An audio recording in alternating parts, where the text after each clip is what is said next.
ফেরাউন শব্দের অর্থ হচ্ছে এটা একটা রাষ্ট্রীয় পদ, যেমন প্রেসিডেন্ট, প্রাইম মিনিস্টার এমন পদ আছে।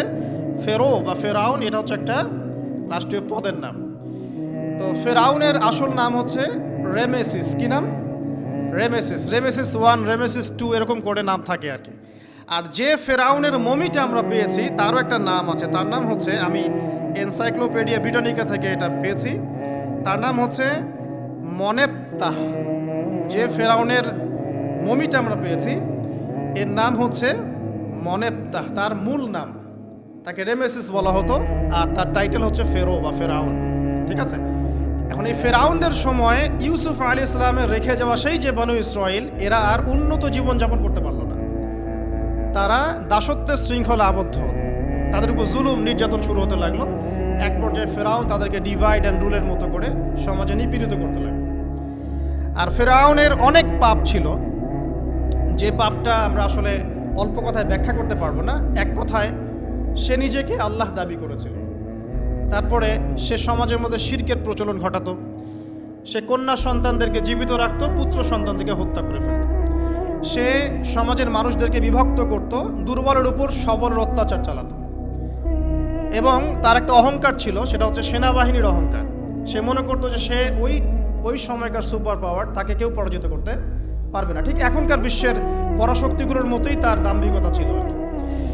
তো একটা কথা বলে নেই, এই ফেরাউন এবং মূসা আলাইহিস সালাম, এই ফেরাউন যখন বনু ইসরাইলকে নির্যাতন করতে লাগলো তখন আল্লাহ পাক একজন নবী পাঠালেন, তার নাম কি? মূসা আলাইহিস সালাম। আর মূসা আলাইহিস সালাম আর ফেরাউনকে নিয়ে কুরআনুল কারীমে প্রায় 44টা সূরার মধ্যে কথা আছে। আমি হিসাব করে দেখেছি এবং আমি টুকটাক ঘাটাঘাটি করে দেখেছি যে প্রায় 44টা সূরার মধ্যে 532টা আয়াত আছে মূসা এবং ফেরাউনকে নিয়ে। কথা বুঝতে পারছেন? 532টা। কোরআনের টোটাল আয়াত কত? একদম ভুল উত্তর, 6236। 6000 কত? 236। মতবিরোধ আছে, তবে 6236টা আয়াতের পক্ষে শক্ত দলিল আছে। তো এটাকে পার্সেন্টেজ দিয়ে করবেন, যারা ম্যাথামেটিক্স পারেন তারা তো খুব সহজেই পারবেন। তো পার্সেন্টেজ করলে দেখবেন যে 8.53% আয়াত মূসা এবং ফেরাউনকে নিয়ে। 100%-এর মধ্যে প্রায় 8.5 বা 9% আয়াত কাকে নিয়ে? মূসা এবং ফেরাউন। এমনি এমনি তো আল্লাহ পাক এই কাজটা করবেন না নিঃসন্দেহে। এর মধ্যে একটা শিক্ষা বা মেসেজ আছে, সেটা হলো আমাদের জন্যে, উম্মতে মুহাম্মাদির জন্যে যেই সব জাতির মধ্যে সবচেয়ে বেশি শিক্ষা আছে তার মধ্যে সবচেয়ে ইম্পর্টেন্ট হচ্ছে মূসা এবং ফেরাউনের সময়। মূসা এবং ফেরাউন, এই ঘটনার মধ্যে যে শিক্ষাগুলো আছে এটা আমাদের জন্য সবচেয়ে বেশি ইম্পর্টেন্ট। এই জন্য এত বেশি আয়াত নাজিল করা হয়েছে। কোরআনের যে কোনো সূরা খুলবেন দেখবেন মূসা আর ফেরাউন, মূসা আর ফেরাউন।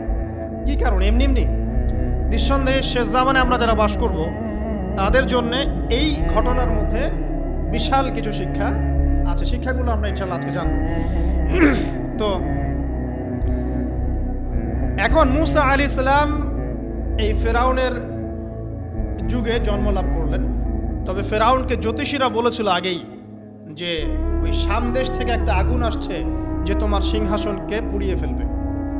এর ফলশ্রুতিতে ফেরাউন যেটা করলো, সমস্ত পুত্র সন্তান যারা হতো এদেরকে তারা জবাই করে হত্যা করত। তো যখন জনগণ বলল যে কাজটা খুব খারাপ, প্রতিবাদ শুরু হলো, তখন 1 বছর গ্যাপ দেওয়া শুরু করলো। 1 বছর মারবে, আরেক বছর রাখবে, আরেক বছর মারবে, আরেক বছর রাখবে। যেই বছর মারলো না সেই বছর জন্ম লাভ করলো মূসা আলাইহিস সালামের ভাই হারুন আলাইহিস সালাম। ঠিক আছে, উনিও কিন্তু নবী ছিলেন। আচ্ছা, আর যে বছর মারার কথা সেই বছর জন্ম লাভ করলেন মূসা আলাইহিস সালাম। এখন আমি খুব শর্ট করে বলছি, অনেক ডিটেলস বলতে গেলে 3টা বেজে যাবে, আজকে আসরও হতে পারে। তো এখন যে বছর মারার কথা সেই বছর জন্ম লাভ করলেন মূসা আলাইহিস সালাম। এখন মূসা আলাইহিস সালামের মা কিন্তু তখন খুব শঙ্কিত, ফেরাউন তার সন্তানকে হত্যা করবে। আল্লাহ রাব্বুল আলামিন কোরআনের মধ্যে বলেছেন সূরা কাসাসের মধ্যে। কোন সূরা? সূরা কাসাস। আমি 2টা সূরার নাম বলছি, আজকে বাসায় গিয়ে পড়বেন। এই 2টা সূরার মধ্যে সবচেয়ে বেশি হিস্ট্রি আছে মূসা এবং ফেরাউন এই বিষয়টার উপরে। একটা সূরার নাম হচ্ছে সূরা তাহা, এখানে সুন্দর করে ধারাবাহিকভাবে গল্পটা দেওয়া আছে। আরেকটা সূরা হচ্ছে সূরা কাসাস। এই 2টা পড়বেন অর্থ সহ। তো মুসা আলাইহিস সালামের মায়ের হৃদয়টা খুব শঙ্কিত ছিল যে তার সন্তানকে হত্যা করে ফেলা হবে। আল্লাহ রাব্বুল আলামিন বলছেন যে আমি তার কলবে ইলহাম করলাম। আল্লাহ পাক তার মায়ের কলবের মধ্যে ইলহাম, মানে কি? ইলহাম হচ্ছে আল্লাহর পক্ষ থেকে প্রত্যাদেশ না, ওহী না, কিন্তু একটা বুঝ বা একটা নূর, একটা তাজাল্লি, একটা বসিরা ঢেলে দেওয়া। এটা কিন্তু নবুয়ত না, একটা কাজের চেতনা বা দৃঢ়তা আল্লাহর পক্ষ থেকে ঢেলে দেয়া। ঠিক আছে? তো তার মায়ের কলবের মধ্যে আল্লাহ রাব্বুল আলামিন ইলহাম করলেন যে তুমি তোমার সন্তানটাকে সিন্ধুকের মধ্যে ভরে ভাসিয়ে দাও নীল নদে। এখন তার মায়ের কলব, তার মায়ের হৃদয় ছটফট করতে লাগলো, কারণ কোনো মাই তো চাইবে না তার সন্তানকে এভাবে ভাসিয়ে দিতে। আল্লাহ পাক বলছেন যদি না আমি তার হৃদয়টাকে শক্ত করতাম তাহলে সে বিচলিত হয়ে পড়ত। আল্লাহ পাক তার হৃদয়টাকে শক্ত করলেন, সে বিচলিত হলো না, সন্তানকে ভাসিয়ে দিল। এবার সন্তান ভাসতে ভাসতে ভাসতে কোথায় যাচ্ছে? যেখানে ফেরাউনের স্ত্রী গোসল করছে। কথা কি বুঝতে পারছেন? খুব চমৎকার হিস্ট্রি কিন্তু গল্পটা, এবং গল্প মানে এখানে আসলে গাল গল্প না, এগুলো সত্য ঘটনা।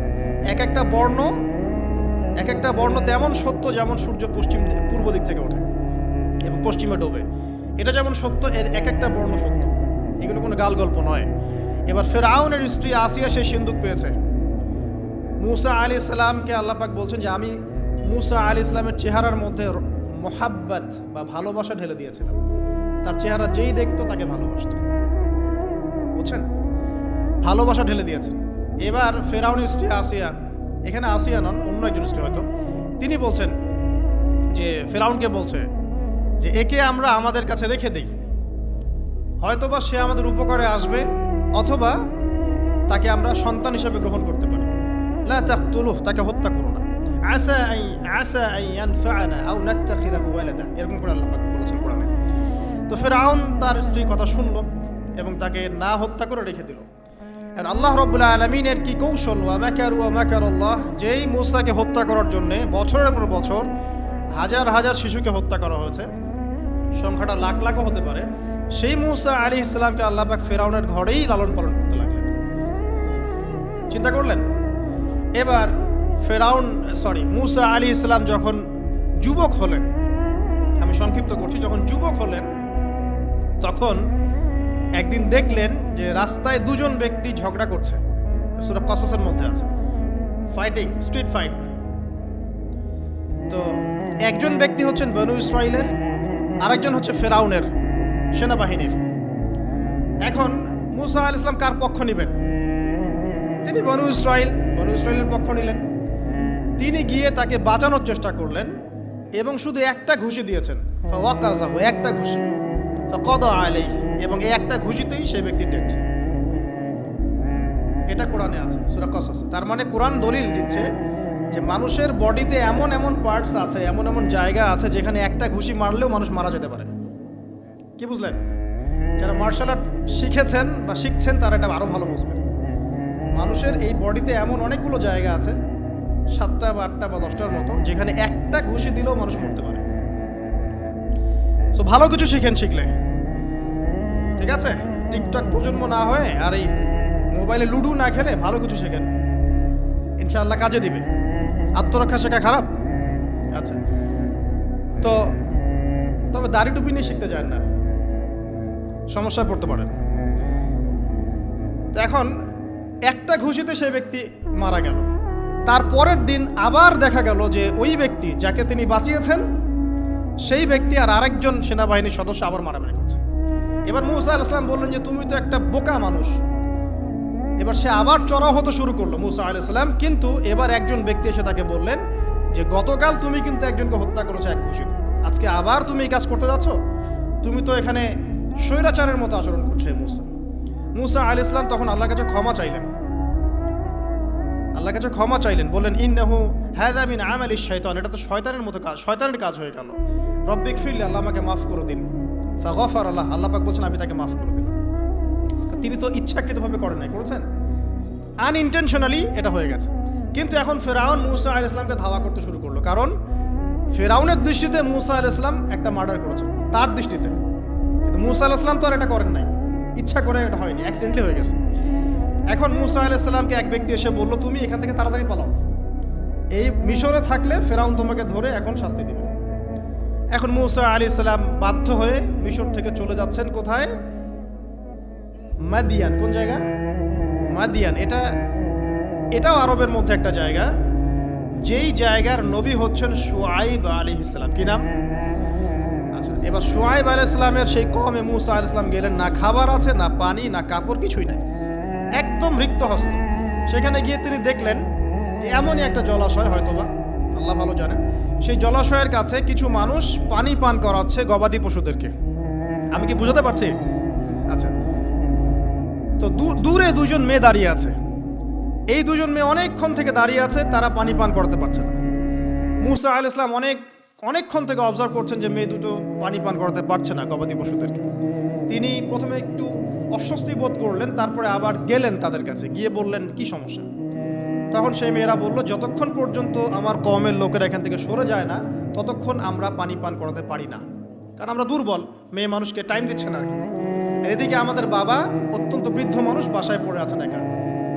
তখন মুসা আলাইহিস সালাম যুবক ছিলেন এবং তিনি কিন্তু শক্তিশালী ছিলেন, কওয়িউন আমিন, বিশ্বস্ত এবং শক্তিশালী। ওই যে এক ঘুষিতে মানুষ মারা মানুষ, কি মনে করছেন? তো তিনি এবার ওই গবাদি পশুদেরকে নিয়ে এসে পানি পান করালেন। পানি পান করিয়ে তিনি একটা গাছের ছায়ায় গিয়ে বসলেন। এই প্রত্যেকটা কথা কিন্তু কোরআনে আছে, প্রতিটা কথাই। সূরা কসস পড়েন, সূরা তাহা পড়েন। গাছের ছায়ায় বসে তিনি একটা দোয়া করছেন। এবার হাত উঁচু করে দোয়া করছেন, রব্বি, হে আমার প্রতিপালক, ইন্নী লিমা আনজালতা ইলাইয়া মিন খাইরিন ফাকির। হে আল্লাহ, আপনি আমার প্রতি যে রহমত বা যে করুণা বর্ষণ করবেন, এর জন্য আমি ফকির হয়ে বসে আছি। দোয়ার ভাষাটা শুনছেন? আল্লাহ, আপনি আমার প্রতি যে করুণা বর্ষণ করবেন, আমি এর জন্য ফকির হয়ে বসে আছি। তো প্রত্যেকটা নেক কাজ করার পরে এরকম দোয়া করা সুন্নত, দোয়া কবুল হয়ে যাবে ইনশাআল্লাহ। দোয়া সাথে সাথে কবুল হয়ে গেল। এখন ওই দুইজন মেয়ের মধ্যে একজন মেয়ে হেঁটে হেঁটে আসছে। ওই মেয়ে কিভাবে হেঁটে এসেছে সেটাও কোরআন বলেছে, কিভাবে হেঁটে এসেছে সেটাও কোরআনে বলেছে সূরা কসসের মধ্যে। সূরা কসসে আল্লাহ পাক বলছেন, ওই দুইজন মেয়ের মধ্যে একজন হেঁটে হেঁটে আসলো লাজুক পায়ে। কেমন পায়ে? লাজুক পায়ে। যেই চলাফেরা আপনি এখনকার মেয়েদের মধ্যে দেখতে পারবেন না। এখনকার মেয়েদের হাঁটার মধ্যে লজ্জা আছে, লজ্জাশীলতার সাথে লাজুক ভঙ্গিতে সেই মেয়ে হেঁটে হেঁটে আসলো। আল্লাহ পাক সেই কথাটাও কোরআনে বলেছে। তো যে জায়গায় আসছিলাম, ওই মেয়ের হেঁটে আসাটা আল্লাহ রাব্বুল আলামিন ব্যাখ্যা করেছেন। সেই মেয়ে, দুইজন মেয়ের একজন মেয়ে হেঁটে হেঁটে আসছে মুসা আলাইহিস সালামের কাছে লাজুক ভঙ্গিতে, লজ্জায় মুখ নত করে, লজ্জাশীলতার সাথে এসে বলছেন যে আমার বাবা আপনাকে ডাকছে। তার বাবাকে? শুআয়ব আলাইহিস সালাম, আমার বাবা আপনাকে ডাকছে। এবার তিনি গেলেন শুআয়ব আলাইহিস সালামের কাছে, গিয়ে তার কিসসা বা কাহিনীটা বললেন। শুআয়ব আলাইহিস সালামও কিন্তু একজন নবী এবং জবরদস্ত নবী। বলে রাখি, শুআয়ব আলাইহিস সালামের কওম সর্বপ্রথম সেই কওম ধ্বংস করা হয়েছিল। সর্বপ্রথম পৃথিবীতে ভূমিকম্প দিয়ে যে কওমকে ধ্বংস করে দেওয়া হয়েছে সেটা হচ্ছে শুআয়ব আলাইহিস সালামের কওম। আর তিনটা বড় বড় ভূমিকম্প আমাদের সামনে অপেক্ষা করছে শেষ জামানায়। তিনটা হবেই, একটা পৃথিবীর পশ্চিম দিকে, একটা পৃথিবীর পূর্ব দিকে। আর পূর্ব দিক বলতে কিন্তু আমাদের দিক, Indonesia, Malaysia, Bangladesh, Pakistan, Sri Lanka, India, এই পুরো জায়গা হচ্ছে পূর্ব দিক। আর পশ্চিমা সভ্যতা তো বোঝেন, পশ্চিম কোন দিকে। আর একটা হবে পৃথিবীর মাঝখানে। মাঝখান কোনটা? এই যে জাজিরাতুল আরব, এখানে একটা হবে। এটা হবেই, কোনো বিজ্ঞানী ঠেকাতে পারবে না। তো শুআয়ব আলাইহিস সালামের কওম সেই কওম যাকে ভূমিকম্প দিয়ে ধ্বংস করা হয়েছিল। তো এখন মুসা আলাইহিস সালাম তার কাছে গিয়ে তার ঘটনাগুলো বললেন। শুআয়ব আলাইহিস সালাম তাকে বললেন, ঠিক আছে, আমার মেয়ের একটা দাবি। আমার মেয়ে বলেছে যে তুমি হচ্ছ বিশ্বস্ত এবং শক্তিশালী, তোমাকে যেন আমি আমার কাজে নিয়োগ করি। আসলে মেয়ে বাবাকে ইঙ্গিতে একটা মানে মনের ভাব ব্যক্ত করেছে আর কি। তখন তার বাবা সেই ভাবটা বুঝতে পেরেছেন। তিনি বলেছেন, ঠিক আছে, আমি আমার এই মেয়ের সাথে তোমাকে বিয়ে দিব। শর্ত কি? শর্ত হচ্ছে তোমাকে 8 বছর আমার এখানে কাজ করতে হবে। 8 বছর, কত বছর? 8 বছর কাজ করার বিনিময়ে আমি তোমাকে আমার মেয়ের সাথে বিয়ে দিচ্ছি। আর যদি তুমি চাও তাহলে 10 বছর পূর্ণ করতে পারো। ঠিক আছে? তো মুসা আলাইহিস সালাম বলেন, ঠিক আছে, আমাদের মাঝে আল্লাহ পাক সাক্ষী হিসেবে যথেষ্ট। এবার সেখানে মুসা আলাইহিস সালাম তার সংসার শুরু করলেন। 10 বছর অতিবাহিত হলো। তারপরে এখন মিশরে ফিরে যাওয়ার পালা। মুসা আলাইহিস সালাম তার স্ত্রীকে নিয়ে কোথায় যাচ্ছেন এখন? মিশর, তার হোম টাউন, ঠিক আছে, মাদারল্যান্ড। কিন্তু যাত্রা পথে তুয়া উপত্যকায় বিভিন্ন কিতাবে এসেছে তার স্ত্রীর প্রসব বেদনা শুরু হয়। তখন তিনি আগুন তালাশ করতে থাকেন। আগুন তালাশ করতে করতে আস্তে আস্তে তিনি এমন একটা জায়গার দিকে চলে যান তুয়া উপত্যকায়, যেখানে দেখেন যে গাছের উপর আগুন জ্বলছে। এবং তখন আগুনকে ফলো করতে করতে হঠাৎ তিনি এক গায়েবী আওয়াজ শুনতে পান। আওয়াজটা হচ্ছে এমন, আমি একটু পড়ে শোনাই। আওয়াজটা হচ্ছে এমন যে ইন্নী আনা রব্বুক ফাখলা'না আলাইক ইন্নাকা বিল ওয়াদিল মুকদ্দাস তুয়া। এই আওয়াজটা আল্লাহ পাকের। কার আওয়াজ? সুবহানাল্লাহ। আল্লাহ পাক মুসা আলাইহিস সালামের সাথে কথা বলছেন এই জায়গায়। আল্লাহ পাক বলছেন, নিশ্চয়ই আমি তোমার রব, তোমার জুতা খুলে ফেলো, কারণ তুমি একটা পবিত্র উপত্যকায় আছো। চিন্তা করতে পারেন? ওয়া আনা ইখতারতুকা, এবং আমি তোমাকে বাছাই করেছি হে মুসা, ফাসতামি' লিমা ইউহা, তুমি খুব মনোযোগ দিয়ে শোনো, আমি তোমার কাছে যা ওহী করছি এটা মনোযোগ দিয়ে শোনো। ইন্নানি আনা আল্লাহ, নিশ্চয়ই আমি আল্লাহ। আল্লাহ বলছেন ইন্নানি আনা আল্লাহ, নিশ্চয়ই আমি আল্লাহ। লা ইলাহা ইল্লা আনা, আল্লাহ বলছেন আমি ছাড়া কোনো ইলাহ নেই। ফা'বুদনি, আমার ইবাদত করো। ওয়া আকিমিস সালাতা লিযিকরি, আমার স্মরণের জন্য সালাত কায়েম করো। ইন্নাস সাআতা লাআতিয়াতুন, নিশ্চয়ই কিয়ামত অবশ্যই আসবে। আকাদু উখফিহা, আমি এটাকে গোপন রেখেছি। লিতুজজা কুল্লু নাফসিন বিমা তাসআ, যাতে করে প্রত্যেক নফসকে তার প্রতিদান দেয়া যায়। ফালা ইয়াসুদ্দান্নাকা আনহা মান লা ইউমিনু বিহা ওয়াত্তাবা হাওয়াহু ফাতারদা, যারা প্রবৃত্তির অনুসরণ করে তারা যেন তোমাকে এই বিষয়টার প্রতি ঈমান আনা থেকে দূরে রাখতে না পারে। আল্লাহ পাক এই পর্যন্ত বললেন। এরপর আল্লাহ বলছেন, ওয়ামা তিলকা বিয়ামিনিকা ইয়া মূসা, মূসা তোমার ডান হাতে এটা কি? মূসা আলাইহিস সালাম বলছেন যে ক্বালা হিয়া আসায়া, এটা আমার লাঠি। তার সাথে কি ছিল? একটা লাঠি। আতাওয়াক্কাউ আলাইহা ওয়া আহুশু বিহা আলা গনামি ওয়া লিয়া ফিহা মাআরিব উখরা, এই লাঠি দিয়ে আমি গাছের ডাল ছাটি, গবাদি পশুদেরকে চড়াই, এছাড়া আমি আমার বিভিন্ন কাজে লাঠি ব্যবহার করি। আল্লাহ পাক বলছেন, ক্বালা আলকিহা ইয়া মূসা, মূসা এটা নিক্ষেপ করো দেখি, হাত থেকে ছুঁড়ে মারো। মূসা আলাইহিস সালাম ছুঁড়ে মারলেন। ফাআলকাহা, তিনি ছুঁড়ে মারলেন। ফাইযা হিয়া হাইয়াতুন তাসআ, সাথে সাথে লাঠিটা ছোটাছুটি শুরু করলো সাপের মতো। অন্য সূরায় আছে এই দৃশ্য দেখার সাথে সাথে মূসা আলাইহিস সালাম উল্টা দিকে দৌড় দিয়েছিলেন। স্বাভাবিক, ভয় পাওয়া স্বাভাবিক। তো তখন আল্লাহ পাক বলেছিলেন যে তুমি ভয় পেও না, আমার কাছে নবীগণ ভয় পায় না। ঠিক আছে, অন্য সূরা এগুলো আছে, আমি শর্ট করে বলছি। এরপরে আল্লাহ পাক বললেন, ক্বালা খুযহা ওয়া লা তাখাফ, তুমি এটাকে ধরো, এটাকে ভয় পেও না। সানুঈদুহা সিরাতাহাল উলা, তুমি ধরা মাত্রই সেটা আবার লাঠিতে রূপান্তরিত হবে। আরেকটা কাজ করো, ওয়াদমুম ইয়াদাকা ইলা জানাহিক, তোমার হাতটাকে বগলের নিচে নিয়ে যাও। তাখরুজ বাইদা মিন গায়রি সু, এটাকে বের করো, তারপর দেখবে এটা স্বচ্ছ আলো প্রদান করবে। সুবহানাল্লাহ। বগলের মধ্যে হাত নিয়ে আসো, হাতটাকে বের করো, দেখবে হাত থেকে স্বচ্ছ আলো বের হবে। এই দুইটা মুজিজা আল্লাহ পাক তাকে দিলেন। আয়াতুল উখরা, এটা আরেকটা নিদর্শন।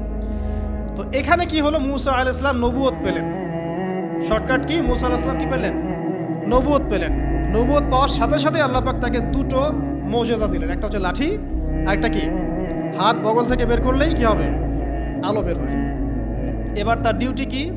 আল্লাহ পাক ডিউটি দিচ্ছেন তাকে যে ইযহাব ইলা ফিরআউন ইন্নাহু তাগা, এবার তোমার কাজ হচ্ছে তুমি ফেরাউনের কাছে যাবে, কারণ ফেরাউন সীমা লঙ্ঘন করেছে।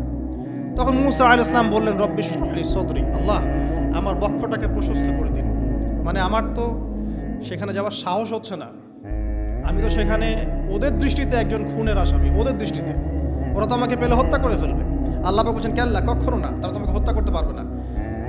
তখন তিনি দোয়া করছেন, আল্লাহ আমার হৃদয়টাকে প্রশস্ত করে দিন, ওয়া ইয়াসসির লি আমরি, আমার কাজকে সহজ করে দিন। ওয়াহলুল উকদাতাম মিন লিসানি, আমার লিসান, আমার জিহ্বায় জড়তা আছে, আল্লাহ এটাকে দূর করে দিন। ইয়াফকাহু কওলি, যাতে মানুষ আমার কথা বুঝতে পারে। এই দোয়া করলেন, কবুল হয়ে গেল। এবং আরও দোয়া করলেন যে ওয়াজআলি ওয়াজিরাম মিন আহলি, আমার পরিবারের মধ্য থেকে একজন ওয়াজির দেন। ওয়াজির মানে সহায়ক, যেটা হচ্ছেন হারুন আলাইহিস সালাম, যাতে করে আমরা কি করতে পারি? বেশি বেশি আপনার জিকির করতে পারি এবং আমাদের কাজ সহজ হয়।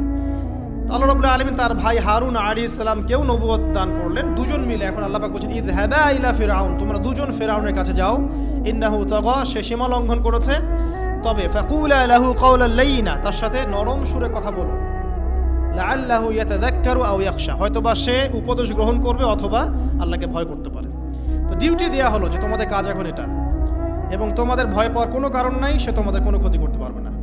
তার কাছে যাও, মুজিজা দেখাও, আল্লাহর দিকে দাওয়াত দাও, লা ইলাহা ইল্লাল্লাহ। যদি সে দাওয়াত কবুল করে আলহামদুলিল্লাহ, যদি না করে তাহলে আমি আল্লাহ তার জন্য যথেষ্ট। এবার শর্ট করে নিয়ে আসি, মুসা আলাইহিস সালাম সেখানে গেলেন, যাওয়ার পরে ফিরআউনকে দাওয়াত দিলেন। তো ফিরআউন বলছে ক্বালা ওয়া মা রাব্বুকুমা ইয়া মুসা, কোন রবের কথা বলছো? আমি তো মা আলিমতু মিন ইলাহিন গায়রি, আমি তো জানি না, আমি ছাড়া তোমাদের কোনো ইলাহ আছে আমি তো এটা জানি না। এটা কার কথা? ফিরআউন বলছে যে মা আলিমতু মিন ইলাহিন গায়রি, আমি ছাড়া অন্য কোনো ইলাহ তোমাদের আছে, মা আলিমতু ইলাহুকুম গায়রি, আমি ছাড়া তোমাদের কোনো রব আছে এটা তো আমি জানি না। অন্য আয়াতে সে বলেছিল যে আনা রব্বুকুমুল আ'লা, আমি তোমাদের মহান রব। ঠিক আছে? তো মুসা আলাইহিস সালাম ব্যাখ্যা করলেন, আমি সেই রবের কথা বলছি যে রব আসমান সৃষ্টি করেছেন, জমিন সৃষ্টি করেছেন, যেভাবে তাওহীদের দাওয়াত দিতে হয় সব দিলেন। এরপরেও ফিরআউন সেটাকে গ্রহণ করল না। তখন মুসা আলাইহিস সালাম বললেন, যদি আমি তোমাকে কোনো বড় নিদর্শন দেখাই তারপরেও কি বিশ্বাস করবে না? তখন ফিরআউন বলল যে দেখাও দেখি। তখন তিনি লাঠি ছুঁড়ে মারলেন, সাপ হয়ে গেল। এই দৃশ্য থেকে ফিরআউনের পরিবারের সবাই ভয় পেয়েছিল, কিন্তু পলিটিক্যাল স্বার্থে ফিরআউন বলেছিল যে সে একজন বড় জাদুকর, জনগণকে তো বোঝাতে হবে কিছু, নিজে ভয় পেলেও জনগণকে তো কিছু বোঝাতে হবে। সে জনগণকে বলছে আসলে সে একজন বড় জাদুকর, সে চাচ্ছে তোমাদের ন্যাশনের মধ্যে ফাটল সৃষ্টি করতে। তো এখন কি করা যাবে? পরামর্শ করা হলো, তার কাছের কিছু মানুষ থাকে না, তার মন্ত্রী পরিষদ যারা শয়তানিতে পিএইচডি করেছিল আর কি, তার ওকে পরামর্শ দিল যে একটা কাজ করা যাক, একটা বড় ময়দানে যাওয়া যাক, সেখানে আমরা বড় বড় জাদুকরদেরকে ডাকবো, এখানে একটা জাদুর ব্যাটল হবে, মোনাজারা হবে জাদুর। সব বড় বড় জাদুকরকে ডাকা হলো মিশরের, এবং বলে রাখি যে জাদুবিদ্যা কিন্তু সত্য, সুলাইমান আলাইহিস সালামের সময় থেকে এটা চলে আসছে। হারুত এবং মারুত ফেরেশতাকে কিন্তু এর মধ্য দিয়ে পরীক্ষা করা হয়েছে মানব জাতিকে। যাই হোক, তো জাদু থেকে বাঁচার জন্য কোরআন এবং সুন্নাহর যে দোয়া কালামগুলো আছে এগুলো নিয়মিত পড়বেন ইনশাআল্লাহ। আল্লাহ পাক আমাদেরকে হেফাজত করুন, আমিন। তো আমি শর্ট করছি। তো এবার জাদুকররা একদিকে, মুসা আলাইহিস সালাম একদিকে। মুসা আলাইহিস সালামকে তারা বলছে তুমি আগে ছুঁড়ে মারবেন, আমরা ছুঁড়ে মারবো। মুসা আলাইহিস সালাম বলছে বাল আলকু, তোমরা ছুঁড়ে মারো। তখন তারা যখন তাদের লাঠিগুলো ছুঁড়ে মারলো, এগুলো সাপ হয়ে গেল। এটাকে চোখের ভেলকিবাজি ছিল। আল্লাহ পাক এই জাদুটাকে বলেছেন কোরআনে সিহরুন আযীম, বড় একটা জাদু করেছিল তারা, মানে তারা জাদুবিদ্যায় খুব পারদর্শী ছিল। এখন যেমন সায়েন্সের যুগ, তখন কিন্তু জাদুবিদ্যার যুগ ছিল। ঠিক আছে? তো মুসা আলাইহিস সালাম তারপর কিছুটা ভয় পেয়ে গেলেন। আল্লাহ পাক বলেন তুমি ভয় পেও না, বরং তোমার লাঠি ছুঁড়ে মারো, ইন্নাকা আনতাল আ'লা, তুমি বিজয়ী হবে ইনশাআল্লাহ তাআলা। এরপর মুসা আলাইহিস সালাম লাঠি ছুঁড়ে মারার সাথে সাথেই তার লাঠিটা যে সাপে রূপান্তরিত হলো, এই সাপটা বাকি সব সাপকে খেয়ে ফেলল। এই দৃশ্য দেখার সাথে সাথেই ওই জাদুকর যারা ছিল, সবচেয়ে বড় বড় জাদুকর, একটা সমাজে সবচেয়ে বড় বড় জাদুকর, সাথে সাথে মুসলিম হয়ে গেল। বললো যে আমান্না বিরব্বি হারুন ওয়া মুসা, আমরা মুসা এবং হারুনের রবের প্রতি ঈমান নিয়ে আসলাম। তখন ফিরআউন বলল যে ও আচ্ছা, তাহলে ইন্নাহু কাবীরুকুম আল্লামাকুমুস সিহর, তাহলে মুসাই হচ্ছে তোমাদের লিডার, যে তোমাদেরকে জাদু শিখিয়েছে। তাহলে পলিটিক্যাল লোকজনের কথাগুলো এরকমই হয়, সত্য কখনো স্বীকার করতে যাবে। তো তাহলে মুসাই মনে হয় তোমাদের চেয়ে বড় জাদুকর, তাহলে তোমাদের শাস্তি দিব এবার আমরা। কি শাস্তি? ওই যে শুলদণ্ড দিয়ে ডান দিকের হাত বাম দিকের পা কেটে ফেলবো। চিন্তা করতে পারেন, একদিকের হাত একদিকের পা কেটে শুলদণ্ড দিয়ে ঝুলিয়ে রাখলো। তখন এই জাদুকররা এমন একটা কথা বলেছে যেটা পড়লে আমাদের চোখ দিয়ে পানি পড়ে যায়। এই জাদুকররা বলেছিল যে তোমার যা ইচ্ছা তুমি তা করো, ফাকদি মা আনতা ক, তোমার যা মনে চায় তাই করো। কথাটা শুনছেন? ফাকদি মা আনতা ক, তোমার যা মনে চায় তাই করো। কিন্তু আমরা ইন্না আমান্না বিরব্বি হারুন ওয়া মুসা, আমরা মুসা এবং হারুনের রবের প্রতি ঈমান এনেছি।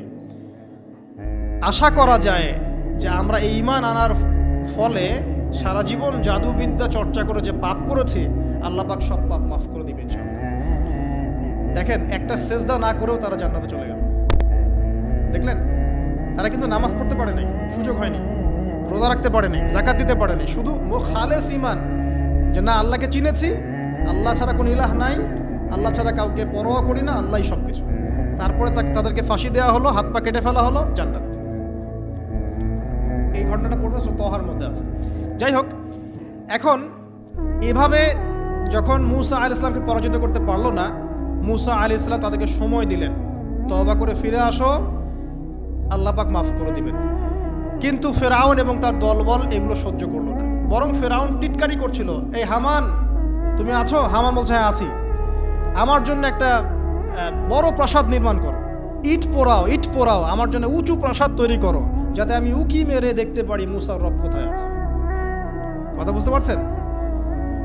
আমার কাছে মনে হয় হয়তোবা, আল্লাহু আ'লাম, হয়তোবা এই আয়াতটা মিশরের পিরামিডের দিকে ইঙ্গিত করছে, হয়তোবা, আমি জানি না সঠিক, আমি মানে 100% নিশ্চিতভাবে বলতে পারবো না, কিন্তু আমার কাছে মনে হয় হয়তোবা এটা সেই সময়কারই ঘটনা যে হামান ইট পুরাতে থাকো, ইট এবং পাথর পোড়াও, উঁচু একদম সর্বোচ্চ কিছু তৈরি করো, প্রাসাদ তৈরি করো, যাতে করে আমি তার উপরে উঠে মুসার ইলাহকে দেখতে পারি। এটা কার কথা ছিল? ফেরাউনের। এটা করাও হয়েছে। এরপরে 9টা আযাব আল্লাহ পাক দিয়েছেন। কয়টা? 9টা। একবার সতর্ক করা হয়, যদি না শোনে আল্লাহ পাক আযাব দিলেন রক্তের, সমস্ত পানি রক্ত হয়ে গেল। এবার ফেরাউন এবং তার লোকজন এসে বলে আমরা তওবা করব, মুসা তুমি দোয়া করো আল্লাহর কাছে, আল্লাহ যেন সরিয়ে দেয়। মুসা আলাইহিস সালাম দোয়া করেন, আযাব সরে যায়, তারা আবার নাফরমানি শুরু করে। কথা বুঝতে পারছেন? তারপরে আযাব আসলো ব্যাঙের, সবখানে ব্যাঙ দিয়ে ভর্তি। তারপরে আবার তওবা করার প্রত্যয় ব্যক্ত করলো, তওবা করলো না, আবার আযাব। এরপরে আযাব উকুনের, কিসের? উকুন। এভাবে একটা একটা করে আসতে থাকলো। এবার প্লেগ, তারপর ফড়িং। প্লেগ এমনভাবে এসেছিল যে একদিনেই 70,000 মানুষ মারা গেছে। এভাবে 9টা আযাব আল্লাহ পাক দিলেন, কিন্তু ফেরাউন কিছুতেই ঈমান আনলো না। এবার সব শেষ পালা। সর্বশেষে মুসা আলাইহিস সালাম বললেন যে বনু ইসরাইলকে আমার সাথে যেতে দিবা কিনা সেটা বল। তো এখন যেহেতু অনেক মানুষ মারা যাচ্ছে প্লেগে, সবশেষে গিয়ে মুসা আলাইহিস সালামের কাছে ফেরাউন এবং তার এই যে হামান, কারুন, যারা ছিল, এরা নমনীয় হলো এবং বলল ঠিক আছে, তোমরা বনু ইসরাইলকে নিয়ে এখান থেকে বের হয়ে যাও, মিশরে আমরা আর কোনো আপদ চাই না, তোমরা চলে যাও এখান থেকে। এবার যখন মুসা আলাইহিস সালাম এবং বনু ইসরাইল এখান থেকে বের হয়ে যাচ্ছেন, বলা হচ্ছে তাদের সংখ্যা ছিল প্রায় 30 লক্ষ, কেউ বলেছেন 40 লক্ষ। সংখ্যাটা ফ্যাক্ট না, বনু ইসরাইলের একটা বড় কম ছিল, 10 থেকে 20% মানুষ মিশরের বনু ইসরাইল ছিল। তারা এখন বের হয়ে যাচ্ছেন রাতের অন্ধকার শেষ হয়ে ফজরের সময়। ফেরাউনের মাথায় আবার শয়তানি চাপলো, সে বলল না, এদেরকে যেতে দেওয়া যাবে না, যদি চলে যায় ওখানে গিয়ে যদি বিদ্রোহ করে আমাদের উপর হামলা করে, কি করণীয়? ফুল ফোর্স নিয়ে, তার যত সেনাবাহিনী ছিল সমস্ত সেনাবাহিনী নিয়ে ফেরাউন মুসা আলাইহিস সালাম এবং তার কওমকে ধাওয়া করা শুরু করলো পিছন থেকে। এবার মুসা আলাইহিস সালাম যাচ্ছেন, তার কওমকে সাথে নিয়ে, সামনে পড়ে গেল লোহিত সাগর। কোন সাগর? লোহিত সাগর। আর পিছনে ফেরাউনের বাহিনী। এরকম একটা অবস্থায় মুসা আলাইহিস সালামের কওমের কিছু মানুষ বলেছিল ইন্না লামুদরাকুন, হে মুসা আমরা তো ধরা পড়ে গেলাম, আমরা তখন যেতে পারবো না, সামনে সাগর, পিছনে ফেরাউন।